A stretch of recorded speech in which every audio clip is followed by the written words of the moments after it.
is Flight Level Zero. It all starts here. I'm Joe Peebles, your host. Welcome to the show.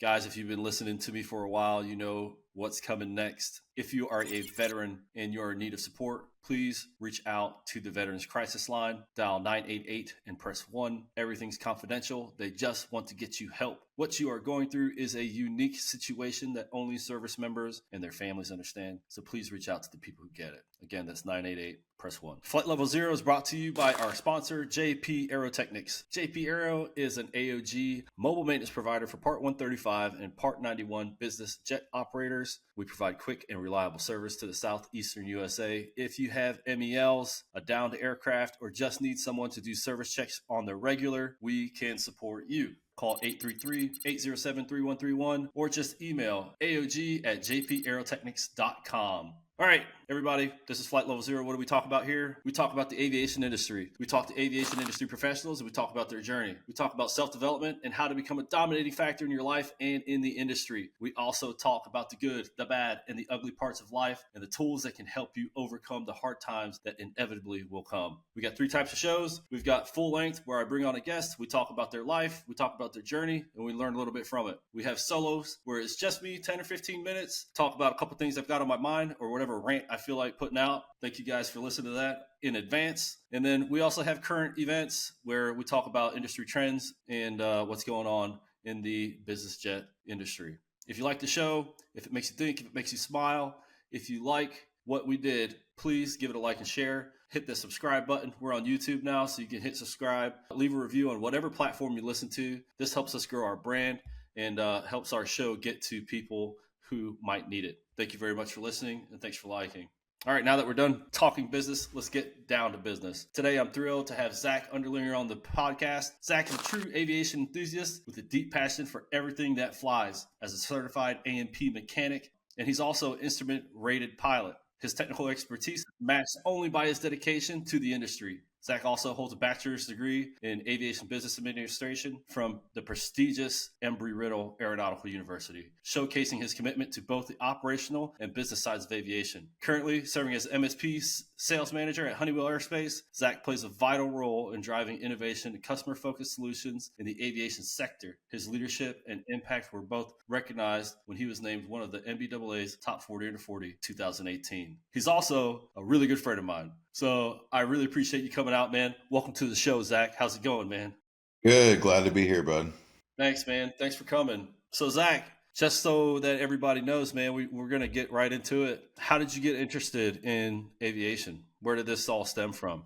So my second word was jet. Apparently, when I was in Navy, I used to point up to the sky when an airplane would fly over, and I still do that actually. But it was definitely kind of ingrained in me from birth. I saw Top Gun in 1986 in the movie theater, so yeah, I'm old, and it was incredible. It changed my life forever. I wanted to be a fighter pilot, but had bad vision. So that was a no-go. I found out the following year in second grade. So I saw Top Gun in first grade. Second grade, found out I had bad vision, couldn't be a pilot. So that was devastating. Yeah. Spent the remaining years in school trying to figure out, what it is I wanted to do. Ultimately graduated high school, was majoring in business at Tarleton State in Stephenville. Didn't really have a whole lot of interest. So moved back to Fort Worth and started an A&P school at Arlington Municipal Airport. And I got through general and half a power plant, and then they had a flight school. So I did a discovery flight and was like, oh, I want to be a pilot. And this was pre-September 11th. So I left A&P school, went to Meacham Airport, got my private pilot's license, started working on management rating, and September 11th happened. And so from there, I ended up, not being able to fly for a while. So I went to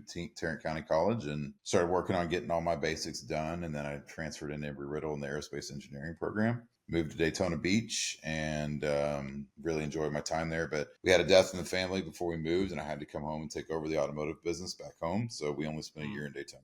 I finished up with Embry-Riddle, my bachelor's degree on worldwide campus, and I still go there for my MBA. I've got 6 classes remaining till I'm done with that. I'm really excited about that. So I ran an automotive shop for 3 years before I got into aviation. Finally, I had applied at Lockheed for probably, it was probably a good 10 years that I applied there, trying to get, whatever they would hire me to do, and wouldn't even interview me. So I ended up, I didn't finish my A&P license when I was in school. And then I found who became my mechanic mentor out at Meacham Airport. His name's Rod Techmeyer. He gave me the opportunity to work for him at his shop and get my airframe power plant sign off. And so that's what I did for 30 months. I did everything from lube landing gear, change brakes and tires, to maintenance test flights and the glorious stuff in the right seat, which was a lot of fun. I worked Yeah. on 36 different airframe types as an aircraft mechanic. So pretty much if it came onto the ramp at Texas Jet, we probably worked on it. I was incredibly lucky to be able to do a little bit of everything as a mechanic. I would, like I said, change a tire or pull an airplane over from another hangar and do an engine run, and then squawk down the airplane and then pull it into the hangar and start working it. And at the same time, I was finishing my bachelor's degree while I was doing my airframe power plant license, and I was doing my instrument rating and flying right seat for a Part 91 management company and here in Fort Worth. So I was doing a lot of right seat flight in single pilot aircraft. So I got a lot of good exposure that way. Yeah. No, that's awesome. That's a rundown. Holy crap. I was trying to compress it, Yeah. So first grade, you're like, I'm going to be a fighter pilot. Second grade, you find out you got bad vision. Like, what do you mean you had bad vision? Bad enough to where. No, I mean I've since had it corrected through LASIK, and unfortunately really? Okay. I was too old. I was too old when I got it done to go back into the military and try to pursue. I wanted to be in the Navy and fly the F-14, obviously. The Obviously, F-18. yeah. When the 14 was decommissioned, I'm like, okay, I can fly the Super Hornet or the Hornet. That's fine. Yeah. Ultimately, that was a dream that I'll never get to achieve, and that's awesome. But I wanted to always work around airplanes, no matter what, fighter jets, prop plane, whatever it was. It's just that was my calling, and I was fortunate enough to find my way into the industry, and now I can't see myself doing anything else. So when you were in school, you had to move back home and take over the automotive shop. What was that like? Were you like, okay, I'm just going to put this on hold? Or were you like, okay, I'm just going to dive all into this automotive industry?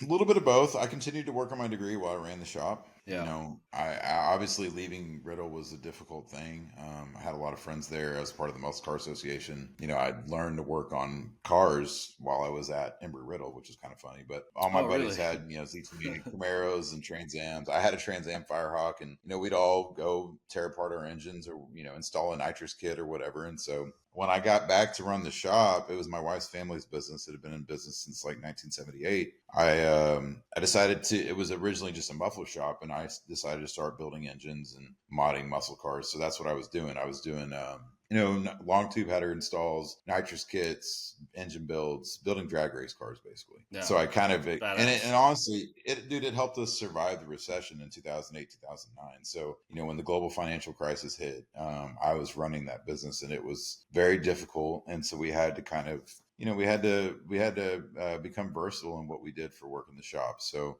I got a lot of really good experience in that. Now, at the same time, I knew I wanted to be around airplanes, but I could not find my way into the industry, man. I mean, I think that's why I try to mentor so many folks. I have 5 mentees right now. I probably just picked up 6, my 6th one last week in Miami. And the reason for that is because I had so much trouble getting into aviation and finding my way. If it wasn't for Rod, I don't know if I ever would have found my way into the industry, maybe at some point. But because of one person changing my life, I decided to start changing others in any way I could. No, that's awesome. So you coming in, so you're saying you met Rod, right? So you're like in this space, you had your degree by then, right? No, you're still working on it. No, still working on it. And you had stopped doing A&P. So you're still like, so I meet a lot of people in this space. And so this is great topic for conversation. All right. So you're like, I don't want to be doing this anymore. I want to be around airplanes. This is what I want to do. What did you do? What did you start doing in this, like, to go find work or to find it? Well, so I mean, initially, like I said, I was applying at Lockheed. In Fort Worth, Lockheed, the aeronautics company where they build the F-35, is where a lot of people in aviation go to work, right? And if you're not, the business aviation community at that time was a lot less. It was a lot harder to find opportunities. So I really didn't even know where to start. It was just by chance that one of my friends that I was bartending and waiting tables, also to kind of make extra cash, and one of my friends who worked in one of the restaurants, around the corner, she was at my house with one of my buddies, and we were sitting there talking, and she's like, my dad owns an MRO shop at Meacham. because I was trying to talk to her about life and what I was trying to do. And I Yeah. was like, really, that's really interesting. And so she's like, yeah, I can call him and y'all can talk. And so I went out there probably 3 days later, and that's how it got started. I mean, dude, it was just, by the grace of God, he took me on and was willing to help me and mentor me. And I got lucky, to be honest with you. But that's why I try to give back and help others, because Yeah. somebody helped me. Yeah, I run into this a lot here. We've got Delta and we've got Lockheed here, Yeah. and even I applied for Delta, or sorry, for Lockheed for 3 years, and they never even batted an eye at me, because I didn't have Yeah. jet experience or AMP at the time, and so I completely agree with that. It's hard to get on with them unless you know Hmm. somebody or something like that. Same with Delta. It's a hard place to get onto, even though they're a large company. If you have any experience, which I was applying a little different, right? I came from helicopters, had 12 years of experience, so it was hard for me to find work in this area, because if you didn't work at Delta or didn't work at Lockheed, then you're working on piston airplanes, which I'm not a piston airplane guy. I have no idea how those operate. In fact, I failed my AMP oral practical because I didn't know crap about magnetos, and literally the only thing I learned about magnetos was in the book, and I failed my oral They didn't make you practical. time one, did they? Did they make you time a No, Magneto? no, I did the Okay. oral, only the oral, and I couldn't even answer the questions about it. But I also don't fix Yeah, cars either, so I don't know how the distributor works or I any got you. any of that stuff, man. So I literally know Yeah, how to fix airplanes, and that's it. Airplanes and helicopters. I hear you. So anyway, yeah, my car breaks, it goes to the shop. It's too bad you don't live here in Fort Worth. I'd help Yeah. you with it. So, all right. So you meet Rod. You've got to do 30 months. Did you end up taking a pay cut going to work for Rod, or was that like an advance in pay, or how did that work? Well, so a business owner in the automotive industry is usually struggling. So I honestly didn't look at it as a pay cut. It was more of I can actually get a steady paycheck, because there were so many times during the 2008 Yeah. 2009 era where I was struggling to keep the electricity on at the shop, and pay my guys, much less pay myself anything. So it was tough, man. My wife was a teacher. Thank God, because it saved us, from a financial perspective. But I honestly was just I was going to start in 2009 with him because that's when I met him. But I couldn't start until Yeah. about 2011 because I had to kind of tie up loose ends with the shop. I couldn't just walk away from it. Mm, I was a big part of everything that happened there. So for me to make, an exit, it required a strategy that took a little while to execute. We ended up leasing out the building and the equipment, and we still do to this day. And I was able to move on, with the aircraft, basically an apprentice mechanic job. I was yeah. making $16 an hour. Like I said, I would go to school. I was going to school at the same time, and I was flying. So my days usually were go to the hangar, work on airplanes all day, or go fly that afternoon. And then I would go to the pancake house at night after maybe having dinner with the family, and I would study and do schoolwork until Yeah. 12:30, 1 in the morning a lot of times, and then I wake up and do it all over again. So and then I bartend on the Yeah. weekends to try to kind of fill the income gap,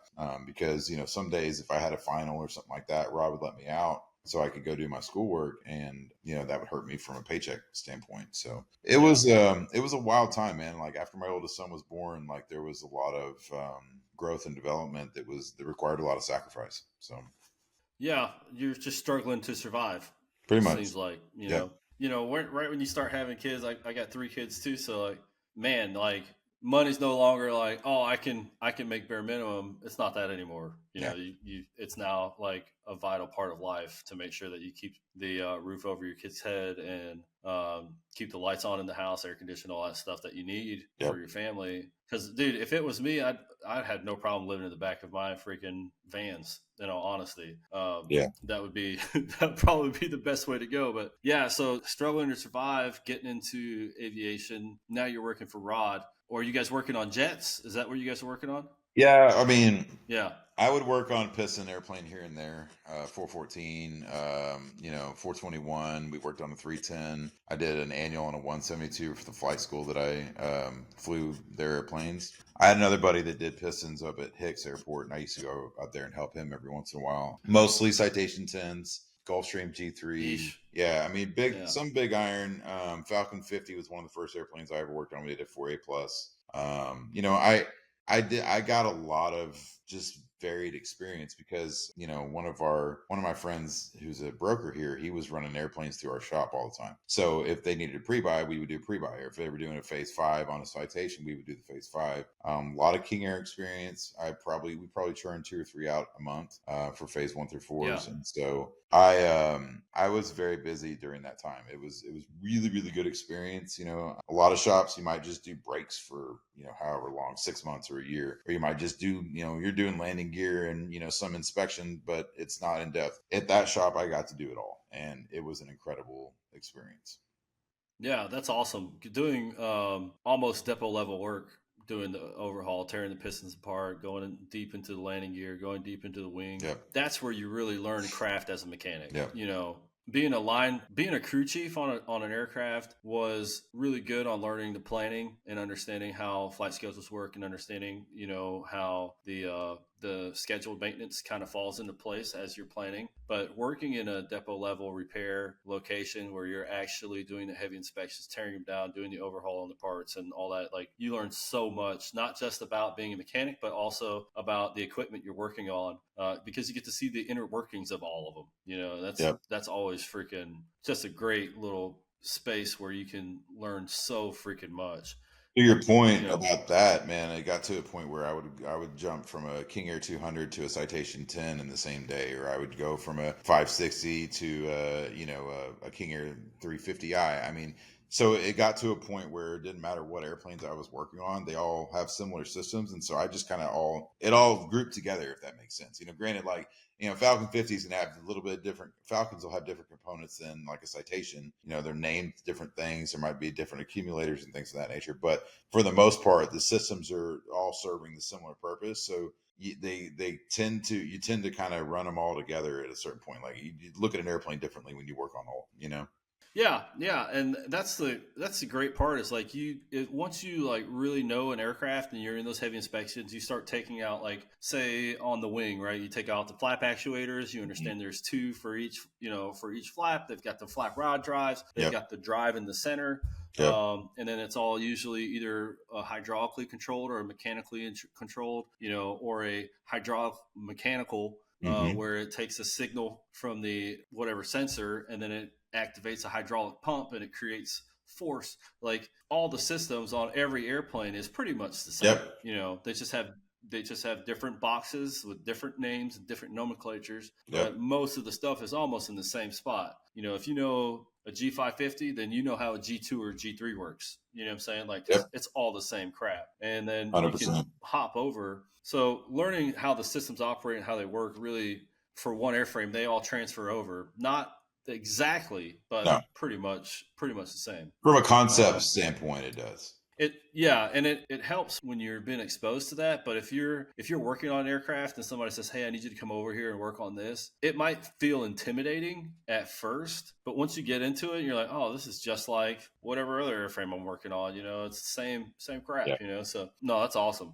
That was a good point that you made. They're damn near the same. Yep.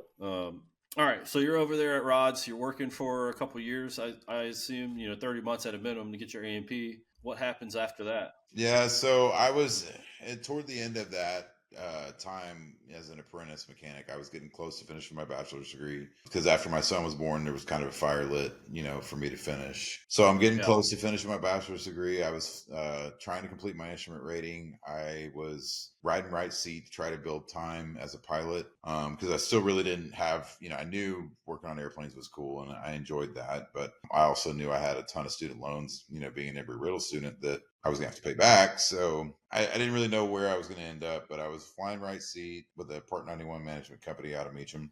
Still very good friends of mine to this day. And one of the guys was my pilot mentor. He was an incredible influence on my life. I mean, just, putting me in the right seat and teaching me and start procedures on the King Air and, how you start up the Citation 10. And I got so much experience from them. So I had two mentors at this point. Yeah. I finished my A&P, did their own practical. They made me director of maintenance of the 5 citations that we had because it was Part 91. So there weren't, 135 regulations against me for it. And I was already working on the aircraft, servicing them. And I was in the shop where we maintained all of them. So it kind of made sense from their standpoint to give me that role. so that I could kind of oversee maintenance activities, while I was working as a mechanic or doing the work myself, and obviously have a much more invested hand on the airplane because, in a lot of cases I flew on the aircraft after we did an inspection. So I got a lot of good experience doing that. It was not it didn't happen for very long because when I finished my degree, I was starting to look at other positions, salary, I ended up applying for engineering position at Cessna and got it. And I had to leave all my Nice. positions in Fort Worth and move to Wichita. So Yeah, and you did a pretty long stint over at that location.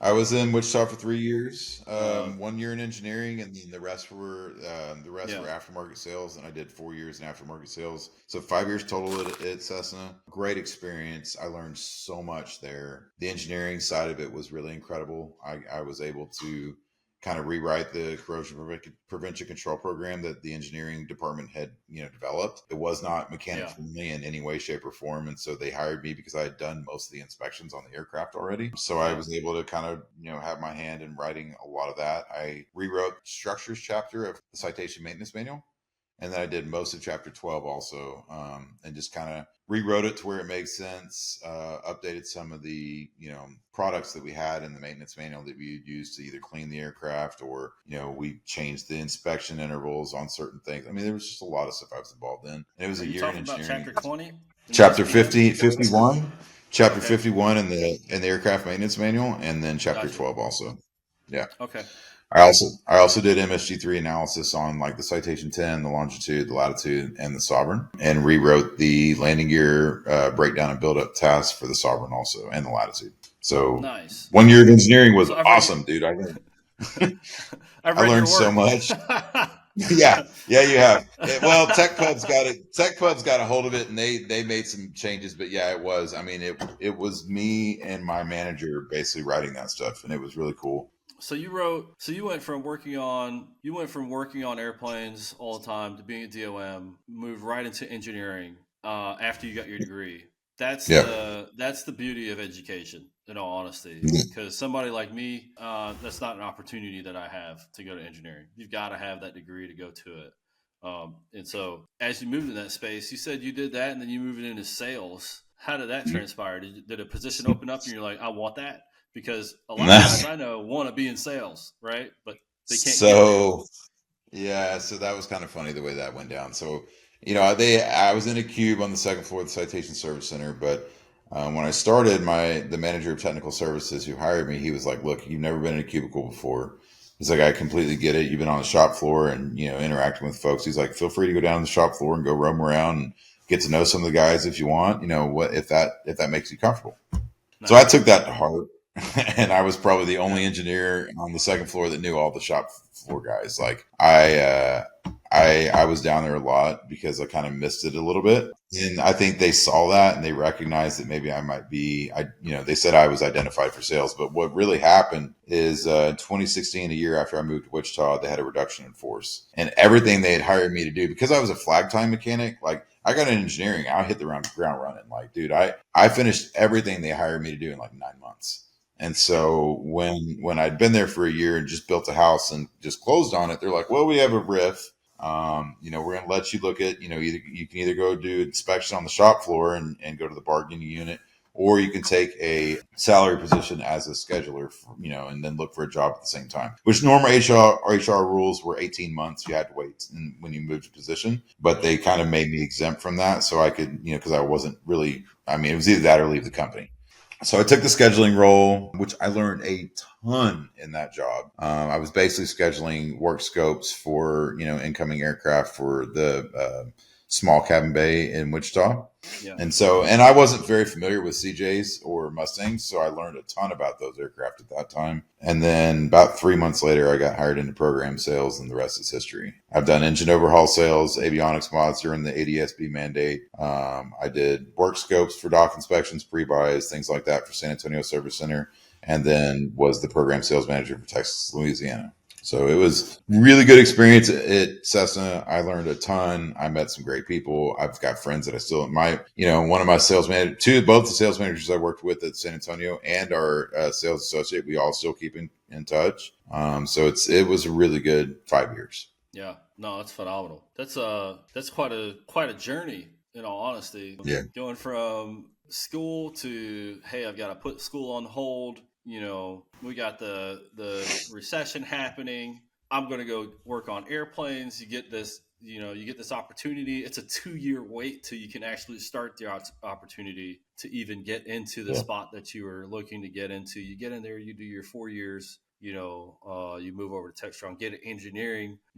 This whole time just seems like, man, you've been through hell trying to get into the space, but now that you're here, Yeah. you're doing very well, and I think that it's fantastic that you are kind of not even kind of like you're putting your hand out saying, hey, who needs help? How can I help you? So you got some mentees that are reaching out to you, and you're reaching back out to them and keeping them. I mean, your story is really freaking inspiring. In all honesty, and I think that these people are like. I feel like it's a role and a responsibility that we have as the people who have been in the field for a while to help younger individuals or other people in the space get to a better place. And I feel like you Definitely. embody that. If you don't know Zach is like every time that there's something going on in the industry to do with CJI, NBAA, or going overseas to where were you just in Japan? I was in Singapore. Yeah, so he's at these places. He's doing panel discussions, just imparting knowledge. And like I saw you on that panel in Vegas this year, and dude, you're freaking smart. Like that's the crazy part. Is like you're smart as hell, man. You got all this knowledge just jumbled up in here, but the experience plus the knowledge has really made you a dominating factor within the industry. And I think that it's fantastic that you reach out and talk to people. So, like for somebody who's Yeah. coming in today, or maybe halfway through their career, what's some advice that you wish you would have got, or maybe that you got from Rod or your pilot mentor, that you could pass on to anybody? So, advice from Rob would be triple check everything. So that's mechanic advisement, like triple check everything you do, because someone's life is in the hand with in your hands with every screw you turn and every fitting you put on. So, as an A&P, you triple check everything you do. Make sure you know that when that aircraft departs, you did everything correctly, and that you checked it 3 times. My pilot mentor, Jack, he always used to, tell me the day you stop learning in this industry is the day you need to get out. Mm-hmm. And he was always accurate with that. I continue to learn something new every single day that I work in business aviation or aviation in general. And that's a good piece of advice that I got early on. My advice that I give to especially younger individuals that are coming in, it's really easy to try to fake it until you make it, or it's really easy to try to lie to people and embellish your experience or things like that. Just be honest. So what my saying to them is, sell everything but your integrity. Keep your integrity intact. Like, be honest with people, be real, be genuine. It will always take you further than trying to be somebody that you're not. And so that's the biggest piece of advice that I give to people coming into the industry is like, all of us that have been experienced and been there and done that, we're going to see right through the whole fake it till you make it crap, or, somebody that's not genuine, or we know that they're full of shit. Forget my language, but I mean, if we know that they are, we're going to see through that. And so Yeah, it's always best to be humble about your experience level and try to learn from those who can impart knowledge. that's phenomenal. That's 3 T-shirts right there. Like, That's no funny. lie, dude. That's Triple check hilarious. everything. The day that you stop learning is the day you should leave and sell Yeah. everything but your integrity. Yep. So these mentees you have, are they mechanics? Are they sales reps? Where it's like, what are the type of people you've got kind of leaning on you for this advice? So it's a bit of a mix, actually. I have, and I won't name names here or anything like that, but Yeah, one of my that's all right. mentees is internal to Honeywell Aerospace. He and I started on the mentoring journey in 2021 when the aftermarket mentoring program happened. The program ended in 2022, but I'm still mentoring him. So I don't put limits on that. If somebody still needs my help, I'm here for them. So he's Yeah, really good. He just picked up his own mentee, which is really incredible. Like, that was a proud moment for me. I'm like, wow, you have a mentee now. That's really cool. So really proud of him, Yeah. and he just got a promotion, so that's really awesome. That's awesome. I have, at least one of my other mentees, and we can talk about Okay. that offline. But he's in our Yeah. building better networks, and he's an awesome younger individual who's I think he's got a really bright future ahead of him. But he's in Good. sales. I have Okay. another, let's see, two other mentees that through the MBAA mentoring network I recently just got. They're both in sales also. And then one of which is my last mentee who I just picked up last week is a student at Auburn. So yeah. And so, I mean, I would love to mentor. I'll say that those are my official mentees. There's other guys that I've wrenched with that aren't younger than me necessarily, but I still keep in contact with. We talk about their future. I was the guy that literally got my A&P and then bailed, and went and tried to do as many big things as I could. And so I try to help others that even aren't even younger or have been in the industry for a while, but like, hey, encourage them to, hey, finish your airframe power plant license. Don't just stay at that shop and not be certificated. Like, get that done. Maybe look at an Yeah. associate's degree or a bachelor's so that you can do what I do, because a lot of people are like, oh, it looks like you have a lot of fun. I'm like, I do, but I also worked really hard. And I worked really hard to get here. And this is the recipe that I use to do it, and I'm not bashful with sharing that. Like, I want anybody and everybody who wants to pursue a career in this industry to have as many resources as possible. Sounds like your AMP was your gateway drug. You kind of opened up everything for you. I'll tell you what it did do is now my hands are idle because I don't work on airplanes. So now I've got a 600 horsepower Camaro in the garage because I needed to, Yeah. work on something. So it's one of those things where it's like I miss wrenching really bad. I miss firing up a set of engines and standing on the throttles at the end of the runway. Like, I miss a lot of that stuff. But I get to ride in an airliner, pretty frequently, and it kind of helps fill that a little bit. But I mean, and my friend Del Rey, he has an airplane and we go fly it every once in a while. I get to fly right seat with him. So Awesome. sometimes I get to fulfill that bug that I have, but it'll always be an empty hole. So. Yeah. So you have a bunch of mentees. Are you currently like talking to any mentors for yourself? Yeah, so I kind of came to that realization about a month or two ago when I realized I had five mentees officially. This is before I got my sixth one, and I'm like, no one's helping me guide the ship anymore. So I do have two very incredible mentors now. Awesome. Both of which I got through the MBAA mentoring network, and one of which I've already had a meeting with. The other one I will have a meeting with next Wednesday. Super excited about that. These people are incredible leaders in our industry, and they have been there, done that, and so I'm looking forward to learning from them. So yeah, man. What other than the realization that you don't have anybody steering you kind of drove you to be like, I need to probably find a mentor? Is there anything else? Yeah, I mean, I had a mentor. The last time I had one before this year was in 2021, the same time that I picked up my mentee. And he was great, very helpful. I guess I got caught up in the whirlwind of, doing my job and, trying to produce for the company and traveling like crazy. And so I kind of just wasn't thinking about it. And then Yeah. about a month or two ago, it was actually right before MBAA.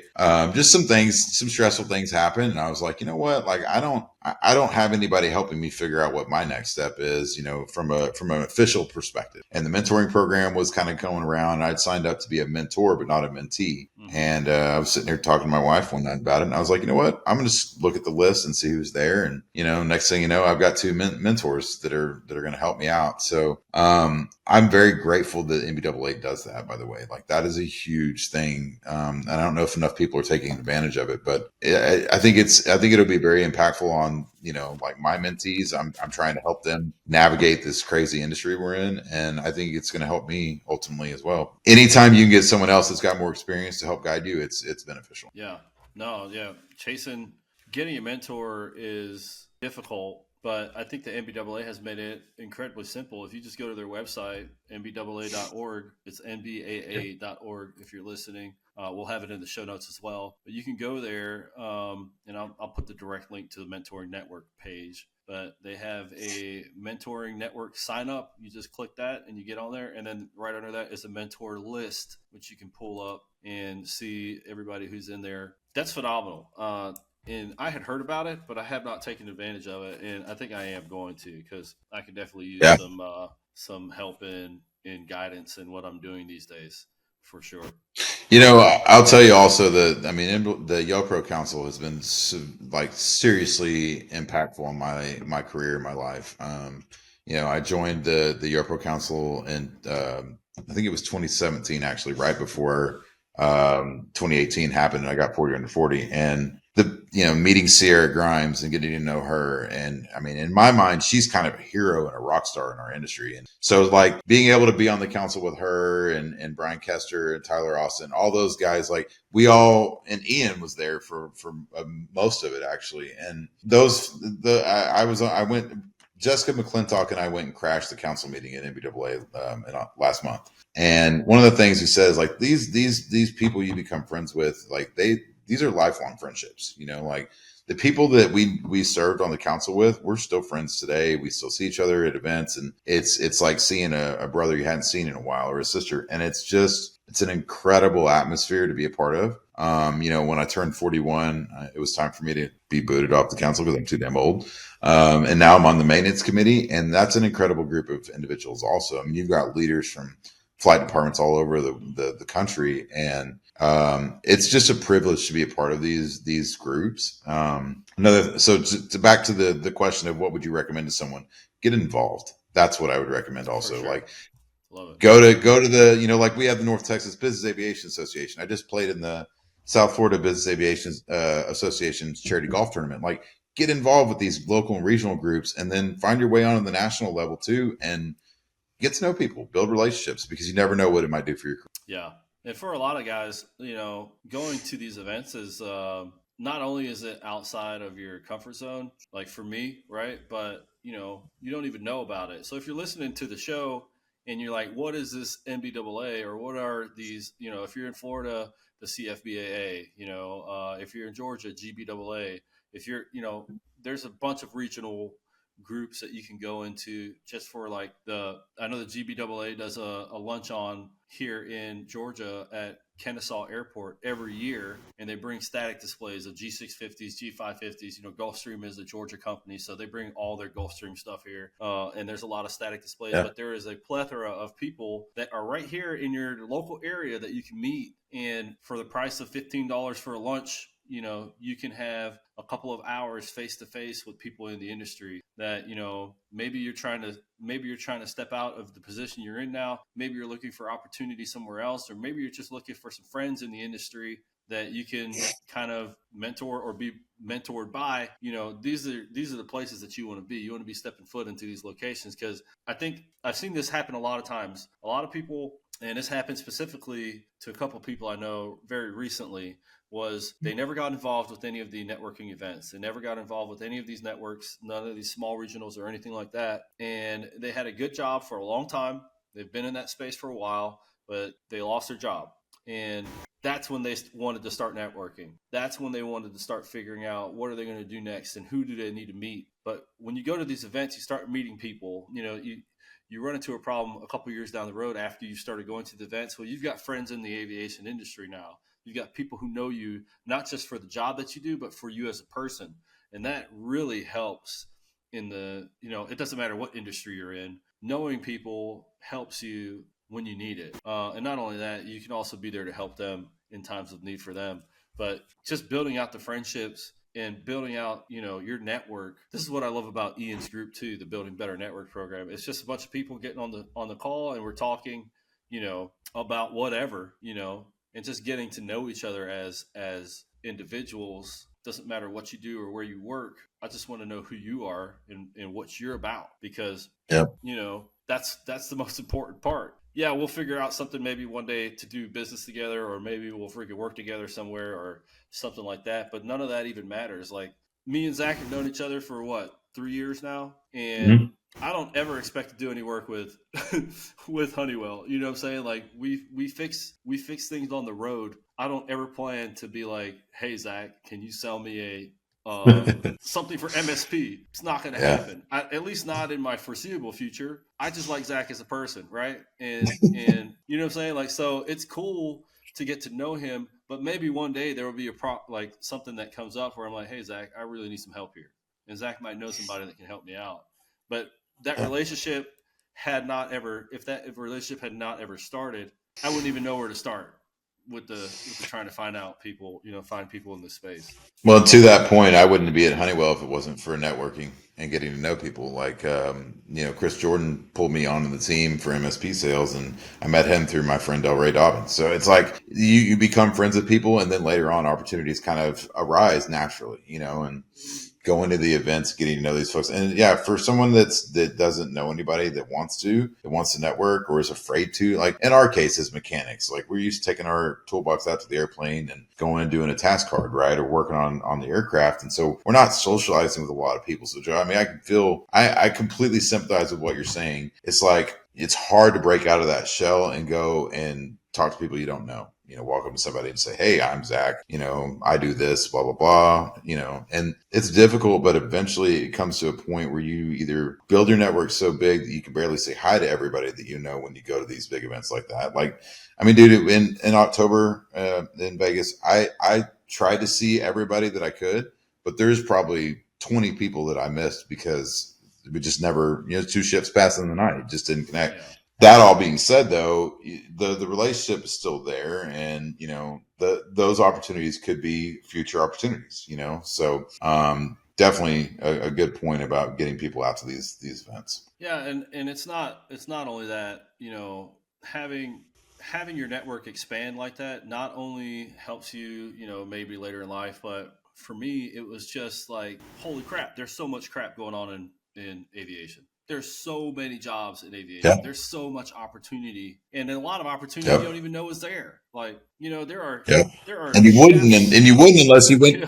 Yeah, you wouldn't know if you didn't go to those events and get to know these people. And that's the thing. Like, it's so incredible. Like, I mean, the amount of the opportunities that you can get just from being around, sacrificing 3 hours at home to go to a chicken and pickle event or something with NTBAA or, whatever it is, like in your local area, you have no idea how it could change your life. I mean, had I known that I was going to end up switching companies when I went to dinner with Del Rey and Chris that night in Vegas, I had no idea that was going to happen. But here I am 5 years later at Honeywell, happy as I can be, Yeah. You just never know what's going to come from a relationship and a network, and it's super critical in our industry. Well, Zach, that's awesome, man. I appreciate you coming on to the show today. Thank you for your advice and your input, man. You're a really smart guy, and you seem to have it down packed on figuring out what you need to do. And dude, just appreciate your friendship. Thanks for hopping on the show, man. Absolutely, it's a pleasure, guys. If you like the show, if you think you know anybody that could use this information, please like and share it. Like I said, leave a comment in the section for whatever platform you're listening to. If you're watching this on YouTube, please like, subscribe, and share. And then, guys, we're opening up a swag shop. You guys got to go to the website if you want to support the show. And you don't know how, you can hop on to the swag shop, buy a hoodie, buy a shirt, buy a hat, whichever you would like. Part of those proceeds go to hirevets.org, and you'll be helping a veteran transition into their civilian life. We appreciate you guys very much. And that's it, man. This is Flight Level 0. I'm Joe Peebles, your host, and we're out.